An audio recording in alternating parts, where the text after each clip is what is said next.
Thank you so much for taking the time, man. This is awesome. Thanks for having me, and I Yeah. really appreciate you. I like what's going on in the back over there. I see some kind of ghost face and a Chucky, but my eyes are zooming in on something.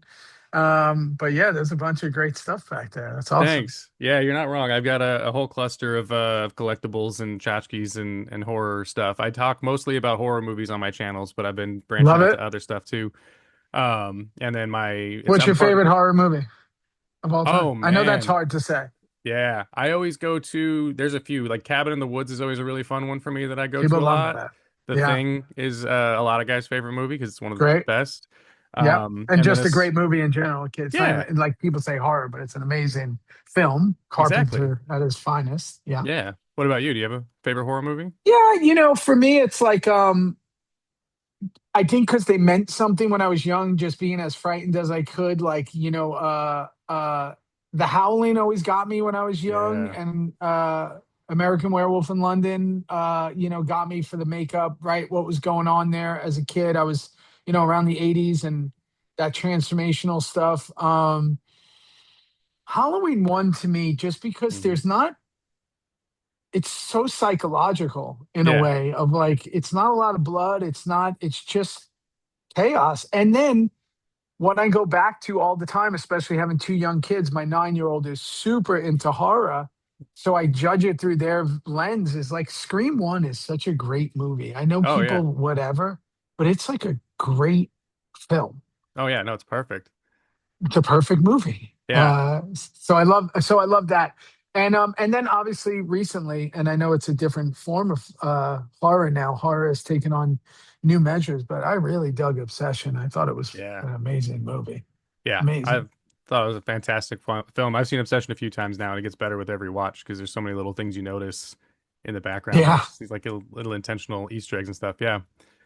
So But I good. Good to hear. yeah. But today we're gonna talk about you got three movies coming out pretty Three. soon, but Yeah. mainly we're gonna talk about Brutin. Yeah. You've been in a lot of really great crime shows and movies. Obviously The Penguin, Emily the Criminal is the Thanks. first thing that I remember when I saw your face. I was like, that's the guy that was in Emily the Criminal. That movie Yeah. rules. Thanks. Um, Thanks. Sons of Anarchy, obviously. I sent a Yeah. picture of you to the guys I do the podcast with, and I was like, I'm interviewing this guy tomorrow, and they were like, Juice. Holy shit. Like they were so excited because they mentioned Sons of Anarchy like at every Yeah, episode we people love record. juice. Yeah. Yeah. But is this your first time playing an actual criminal based on a real person? So I did one movie back in the day, 2016, called Vault, where we were playing a loose version of a guy who we didn't know a lot about, who did this Providence bank robbery. Mhm. And I could only get so much information. He wasn't alive. He Yeah. wasn't, whatever. And it was almost more of like rumor mill type stuff. With Bryan Bruton, I was with him on the Yeah. set. Like that was wild. He was right next to me. So, and he's in the movie, which is crazy. He plays Yeah. the prison guard at a really detrimental time in the film, like one of the most horrific times in the film. When my Brian is me is going through this like really, solitary breakdown and having these visions, which brings up some horror stuff in that. Yeah. And then and he's there. He's that prison guard. So having him with me was a whole new avenue for me because even with stuff like Sons of Anarchy, when you're talking to club members, it's not you directly. You're not emulating that person. For this, I had to do justice to him. Mhm. So it was cool. Nice. So how did this story fall into your lap? Because I see that you guys are both executive producers on it too. How did this script Yeah. come to be? Yeah, totally crazy. So I'm doing Come With Me, Hmm. the movie. And I produced my first movie in like 2014 was the first movie I ever made because I come from a very different kind of realm in this business where like I started as an extra. I didn't even start acting and getting my first jobs till I was like 24. Like I have zero help in any way in this business. So I had to work my way through it. So it was like I was an extra, I was a co-star, I was a guest star, and I was this. And then Sons obviously changes everything in 2008. And then right after when Sons was ending, I was like, hey, if I'm gonna break into film after television, no one's gonna give me the job. Like no one. if anything, I'm going to be, way down the call sheet. So I'm going to have to make movies on my own. Yeah. And I've been a huge fan of Cassavetes and a lot of like, people who just started doing everything on films. So I made my first film where Karen Allen plays my mom and Michael Harney plays my dad. And we did this movie called Bad Hurt, where I grew up in Staten Island and we shot that movie. And that led me to like, oh, okay, let me learn about this. So a couple of years later, we're doing, I did a few movies in between, and then we're doing Come With Me. And while we were on the set, the great Ronnie Jean Blevins, who, I had done this crazy horror movie with that was crazy called Squealer. He was in Come With Me. Mhm. And I said, this is our kind of Cassavetes moment. We wanted to do movies together. We wanted to do a lot of stuff together. So I was like, we need another movie. And he said, you got to watch this. You got to read the script and watch this movie that's coming out. It's another movie. This director, he's a writer, director, editor, does everything. Mhm. Vincent Grashaw. And he said I did a movie with him called What Josiah Saw, which is Mhm. this wild movie. So I watched the movie Bang Bang that he sent me with Tim Blake Nelson, and then I read the script for Brutin, and I was blown away. And I said, "That's our next movie. That's the movie we're going to make." In between it, I went and did this movie, The Saviors. I think I might have been doing The Penguin at that time, and then we went right into from The Saviors. We went into Brutin, and that's what you watched. So that's how it came to Yeah. me. It came to me through Ronnie Jean, and then Demetrius and I, who produced a ton of movies together. We I was like, this is the movie, and we both watched Bang Bang, which was coming out at the time with Tim Blake, and we were like, this is the movie. This kid's special, and Vincent is. He's a special filmmaker. Yeah, he killed it. I This movie had my attention immediately. I think a big part of that was the narration. It kind of gave me like Wolf of Wall Street vibes hearing Oh, you thanks. like set the tone immediately. I was like, "Oh, this is exactly up my alley." So, it's surprisingly funny in certain parts and then obviously Yeah, very dark and crazy to know yeah. how this all happened. Was it filmed? Are those all just like sets or did you film this in an It's real actual prisons. it's a real Real prison. prisons? 3 different prisons. Yeah, That's crazy. crazy. With they had to move other prisoners around, and then we would come in, and it was wild. It was wild. It was I mean, just to park there, you had to go through all these crazy like gates moving and this and that. But that was the only way we were going to do it. Yeah. And not just prisons; there were prisons in Mississippi, and it was like it was amazing. And having Brian there, and having like the prison guards with us, and making our way through the real prisons really added an entire different layer. And then I got to talk to, because I've been doing a lot of work with prison reform for a while now. So Mhm. getting to talk to the inmates and really have this conversation and really sit with them and make sure everything that I was doing was right. Just even from flying a kite under the door to, obviously having Brian there, but just the way I made my bed, just the way I kind of existed in the world, they were there to show me everything. So it really added to and it's the most bastardized word in the American culture right now, authenticity of the film. Yeah. But Yeah. it's true because I think that's what really hits with it is it's not long before you're like, oh, this feels really like you said authentic and genuine, and you're seeing these like it just makes it more compelling seeing the prison Yeah. exist like Yeah. experience. Yeah. Our thing from the beginning was we don't want to make a prison movie. Like Yeah. yes, it's about prison, but it's really about this father daughter. It's about someone changing their life. It's about someone's journey of becoming who you're meant to become, and all the trials and tribulations that we go through. Substitute all the things that happened to Brian to all the things that have happened to any one of us. Hmm. Who do you become on the end of it? Are you going to change your life? Um, and that's the way we really looked at it, of like the journey of this guy, because we knew we weren't going to make Shawshank or Hurricane or you know uh Birdman and Alcatraz, Escape from Alcatraz. Like we're not going to make these movies. Yeah. We have to make our movie. And it's not going to be a prison movie, because most prison movies are dark and dire. They don't really have like a parts where you're laughing Yeah. a bunch. And in this, we found some moments, a lot of moments in there that these guys are. doing their thing. Tony Hale's tremendous in it, and all these other actors, Aaron, Quick Nelson. Like we just had fun with it, Hmm. and that was because what the inmates we were around, that's how they were acting. They weren't miserable every Yeah. 14. They were just, this is their world. They had to exist in it. Yeah, it's fantastic. You had mentioned the father-daughter relationship. I thought that was incredible in this. I had to double check and see if you had just cast your own kids because that relationship felt so, again, authentic. Is that just Thanks. the magic of really great casting, or did you have anything you did behind the scenes or ahead of filming to establish that chemistry with the family dynamic? No, the more I got really lucky in multiple ways. One, the more I produce, the more movies I produce, I realize that casting is everything.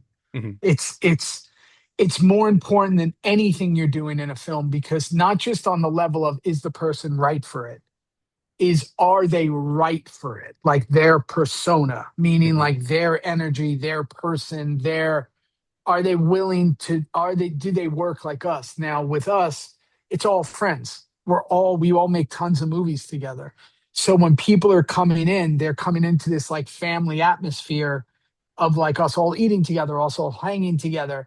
And some adopt well to it and some don't. Some, they're on the outside. And the ones who stick around with us and who are with us are the ones who are like, hey, we're going, it's like going to camp, right? And with the kids, both of them, I was really fortunate because Alex and Caden was I have two sons that are 9 and 11, and I'm gone a lot, Hmm. filming, and we have a distance between us, and yet when we're together, we're like all in, and we're playing Fortnite and hanging out and taking them to Muay Thai, and like we're so like in, and then when I'm gone, right? And then at the same time, I had a father that was gone when I was 8 years old, and we had a really strained relationship for kind of the rest of my life until he passed. So I understood the dynamic of child parent pretty well, Hmm. from being one on my own to my situation with my birth father. And I think that that really informed that character and the relationship. And I think it's why it kind of read so well. I felt there, and again, two extraordinary actors. Those Yeah. kids are special. I mean, they're just extraordinary. They break your heart in every moment they're in.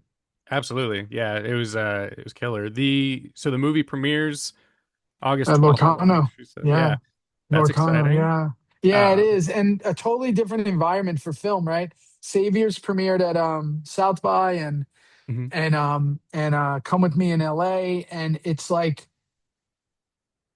we're gonna be in Switzerland, like, with 452 people in a piazza, watching this film. I mean, it's wild. So I'm really looking forward to it.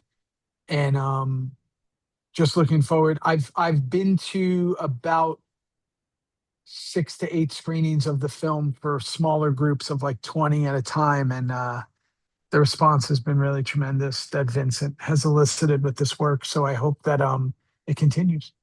Oh yeah, I think this one's going to be very well received. It's got pretty much everything going for it, just firing on all cylinders as far as the writing Thanks. and the dialogue, the performances, the editing, like everything about it's really unique. Like I said, it had my attention immediately, and I was like, "Oh, okay, I'm so glad I'm watching this right now." And I just blew right through it. What was the most challenging day on set, and then what was your favorite day on set, or were they both the same day? Usually the most challenging things are my favorite, especially when you're producing, because it means you got it done.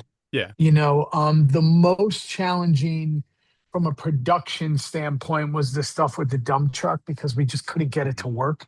And it's this giant dump truck driving around Gulfport, Mississippi, and trying to film it, and stunt guys jumping on the side of it and all that. So you got to be really careful. And like, Mhm. there's just that always makes you, any type of driving stuff, and especially me trying to drive a giant dump truck. I just I'm way better on motorcycles than cars. I'm not good on vehicles in general. If I could never drive again, I would be happy with it. So that, motorcycles, sure, but cars are like, I just have no interest. So that was an interesting one production wise. Just getting it to work, it kept stalling. But I would say difficult. I don't know. Vincent had a thing. It's nothing's really difficult when the way you're just following the character arc, um, and the way it's going. I think that when he's in lockdown and Hmm. he's really going through it, like really like having that breakdown before the rise, like where, and having those visions and kind of really losing it, in the dark cell and the light going on and off and all that. Like I think that that was a really interesting place to be, because that was like an overnight we were shooting, and you start to somewhat feel like you're kind of like losing your mind a little. Yeah. So it was Well, fun. yeah. Well, I mean, it turned out tremendous. I did also watch The Saviors this morning before Wild. this. That What a one is wild move. wild. Yeah. I don't want to say too much, obviously, because then we No, will spoil it for anybody, because that's one I think you need to go one in. word spoils that movie. It's so Yeah. wild. Yeah. You Yeah. got to go in as blind as possible. But how did that one come to be? Did you film that one before Brutin? Before Bruton, right between Come With Me and Bruton. So Adam Scott produced on it, stars in it, and him and his amazing wife, Naomi, and Kevin, the writer director, Hmm. had hit me up and told me about it. Danielle Deadweiler and I had just done Carry On together, that movie for Netflix. Yeah. And I'm a giant fan of Danielle, so all the elements were there. I love Adam. I love Danielle. Then I asked Perlman to play, my buddy Ron to play Adam's dad in that great scene that he's in with Colleen Yeah. Camp, and then obviously Kinnear and Daveed Diggs and everybody else that's in it is extraordinary. Kevin hit me up and explained it to me. And what intrigued me the most about that movie, again, it's so hard to talk about it without Yeah. giving anything away, because it really is a movie that you have to watch to understand. I don't know if anybody will ever get the ending. Like, it's like, I mean, get it, like, see it coming. Like, you'll never see that ending coming. Yeah. It's why it And does, it immediately makes you want to start the movie over again. right. And you'd Because be you're like, wait a like, minute. how did I not see this? Yeah. Yeah. The most intriguing thing to me was playing three characters within one, Hmm. meaning like he's constantly code switching. Yeah. He's something with his sister, he's something with the people who own the house, and then he's something from something else. Yeah. So it's like I had to play three versions of a human within one version, and every time he's in front of someone, he changes it. And I thought that was so appealing. I was Yeah. like, can I do this? Can I walk this tightrope? So again, with Kevin, it was just the big thing always, and I've said it at length, was can we pull off this magic trick? Can I trick them? Because if I can't trick them, the movie doesn't work. Yeah.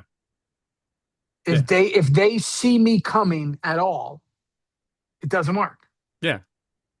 And so I love that. I love that challenge. The harder and scary. Because if I'm gonna fail, let's fail big. Like I was like, let's fail if we're gonna fail. And so I just wanted to walk the plank on that one, and Kevin was amazing with Hell yeah. No, yeah, well, yeah, you didn't fail, at least not in my eyes. I thought it was it. fantastic. Thank you. Yeah. The only one I wasn't able to watch yet was Come With Me. But you had Brutal. That's a mentioned horror movie. that's what I'm hearing, and that's the one I'm most That's a excited horror to check movie. out. So I'm gonna watch that as soon as I can. Um, Yeah, Sounds like we you're should not talk tired about of that. working with Ron yet. No, I love him to death. He's truly one of my closest friends, and I have an affinity for him that is beyond words. But if I had to put it into words, I have such a deep respect for this business, like a deep respect. I know there's issues. I know that most of the people are nuts. I know that a lot of people give it a bad name. But I'm also a kid who kind of like movies dictate my life, and they have Mhm. since I was a young like my first visuals and my first thoughts. You tell me what movies were out, I could tell you how I felt and where I was and what it was. So the reason I say that is to say that Ron is like a direct connection Hmm. to a different era in film. He was in Dr. Moreau with fucking Brando. He was Beauty and the Beast. I was just recently with him, and we were in Knoxville, and me, him, and Linda Hamilton were having dinner, and I was like watching them two talk and hang out, and I was like, this is crazy. Yeah. And like, so we're so tight, and I just think that he's like I want to protect these, it's like my buddy Lou Diamond Phillips and certain people who were just from a different era of the game that I don't think we're ever going to see again. Hmm. And I don't think we'll ever get again because we don't do movies like that anymore. We don't have that same look at movies anymore, or television or whatever. So a lot of these guys are the last of it, Hmm. meaning that when they're older, there's a few guys, now that when they're older, they might be regarded as that, but just a different time. And I also love character actors. I love all character actors. Yeah. Give me a Danny Trejo and a Bill Fichtner, and I'm in heaven. I love character actors. And Ron is the ultimate. He's on the Rushmore of character actors. So I just love that. Yeah. Absolutely. Well, yeah, I'm very excited to check that one out. I did get the press notes. I told Justine I wanted to watch it, but I just didn't have the time yet. But I read Wait, a little bit it's about it, and a yeah, it sounds very timely, and very important for what's happening, obviously nowadays. But yeah, also horrifying. So I I can't can't wait to wait. hear what you think because it's a modern day in the horror sense, it's a modern day horror because it's a subversion of like what humans are, how we're Mhm. influenced and what goes in, what goes in comes out, right? Yeah, So we don't even realize what's coming in half the time. We just got all this information, and then ultimately that leads to what it leads to. So yeah, I think you're going to enjoy it. perfect. Well, yeah, I'll definitely let you know when I give it a watch. I'd Please love do. to pick your brain some more when I find out more about it. Yeah. I know we're short on time, so I just want to make sure we cover all the bases. We got Brutin Hmm. premiering August 12th, and then do we know what the status is Not after yet. that? Just hoping. No, no. I think there's a couple of things planned for other festivals and Okay. like a build, Hmm. and then we'll see where it goes from there. I mean, these things, especially in the independent world right now, it's like Yeah. you need as much to get people's attention is so hard now, right? In a world where we're just hammered by all those things we just said, it's like you got to get people's attention, and sometimes it's a marathon and not a sprint. So I think Bruton is just starting its race on August 12th, and then let's see how far we can take it. You never know. You never know where it goes, what happens. We just know that we have certain things we want to do with it. Uh, you know, like talk to great people like you and other people that who are just gonna see it, feel it, and then okay, let's see how we can get other people to feel the same as it starts to become more available. Yeah, absolutely. And then Saviors had its premiere at Hmm. South by. That one still hitting the festival circuit right now? No, no, Yeah. that has a release date, which they're going to be announcing very soon. That Oh, is that's coming exciting. out. Yeah, yeah, yeah. That's coming out. And same with Come With Me after you watch it. Those Okay, both already have release dates. So perfect. those will be in the theater and doing the whole thing, VOD in the theater type thing, whatever movies do on the indie level now. And that's up to the companies that release them. But I know those both have pretty really cool release plans um, that people I'm sure are gonna when those come out will have a lot to say about them because they're Yeah. definitely, as we say, parking lot walk movies. And you'll know this after you watch Come With Me, but Saviors is one of those ones where people are gonna be arguing over like how did they not know Yeah. this or how did they not know that? And those are the movies I'm interested in making that create conversation in some way. And I think that Bruton definitely does, Saviors definitely does, and Come With Me definitely does when you see it. Absolutely. Yeah, I love it. I think the theatrical experience is so important, and these movies absolutely deserve to be seen in a theater with an audience and that like communal experience because it is the kind of movie where as soon as the credits roll, you want to look to the person next to you and be like, "What the like? Did you Yeah. get?" Yeah, and Yeah. then And you want to. that's they're eliciting conversation, right? Hmm. And I think we're getting there. I mean, people are going back to the theater. So the first step is getting them in. We're getting them in. Hmm. Now if we're getting them in for this, and this, now we have to offer the variety. And because they're getting in, and now that they're getting in, even me, who was not going to the theater, Hmm. since 2021 or whatever, 2020. And then now I started going back too, and I go whenever I get a chance. So now that I'm going back, now I go back and see. I want that variety of like not just the big spectacle, like what's this? Okay, I can go to this. Because I think getting people back was the first thing. And now we Hmm. know we're going back. So now it's like, okay, what else do we have to offer there? So I think soon everything will balance out and we'll start having more and more stuff in the theater because we've shown that people want to see movies again. Yeah, absolutely. And you're bringing them some really fun, really unique, original ones that I think are gonna have some positive word of mouth and get more people in those seats. So that's exciting. Thanks, brother. I really appreciate it. Yeah. I will I'll let you go here shortly, but I did want to say when I mentioned it to the other guys, we do a podcast weekly, and they were thrilled that I was speaking to Juice because they, like I said, they're huge fans of Sure. Sons of Anarchy and all of your other work. So Yeah. if you ever want to jump on the podcast and talk for horror movies or anything like that for an extended period of time, we'd love to have you. Yeah. And there might be something even coming up that if they're fans of that, that might make them even happier. Oh, okay. Yeah, I'll keep that little hint in mind for sure. Um, but I want to thank you so much for your time today, Theo. It's been an Thank absolute you so pleasure much, talking to you, Josh. man. It's like I said, I obviously grew up with movies. Like you said, movies kind of dictated your like how your outlook on life and everything, and that's the same with me. I grew up watching movies and TV as a young kid, and I'm a writer and a filmmaker myself. So it's Awesome. always a pleasure getting to chat with somebody who's as passionate about this as I am and has uh, a different perspective and everything. It's always good to hear. So this was a real pleasure. Thanks, brother. And yeah, I look forward to doing the horror podcast and hopefully we work together on something you're writing and directing. And I appreciate you. I would love that. Yeah, I'll hit you up so you can produce it for me. All right, let's do it. It's Perfect, great to man. see you, brother. Thank you so You too. much. Thank you. Have a great day. All right, you too. Bye.